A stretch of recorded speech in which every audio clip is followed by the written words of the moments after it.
Most of our employees are also, all their homes are underwater, got out with the shirts on their back. They're here working. They brought their own food from their refrigerator, some of them. We've been cooking up food here, bringing food to the shelters. We're in Winnie, America. Winnie, Texas. You know, Houston's the hub for oil and gas. This is what feeds Houston, you know, these cows, the rice, the soybeans, you know, the farming community. But nobody, you know, everybody wants to get to Houston and see them. Everybody forgets the little people in between. Yeah.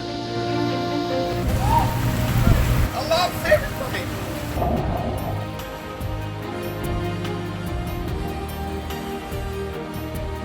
We had to evacuate. We had to leave everything behind. My little cousin lost everything. She's 3, she doesn't know what's going on. This is not going to be an easy fix. We've got a lot of damage. I hated to see this. I hated y'all to see me see this. I hate that, but it is what it is.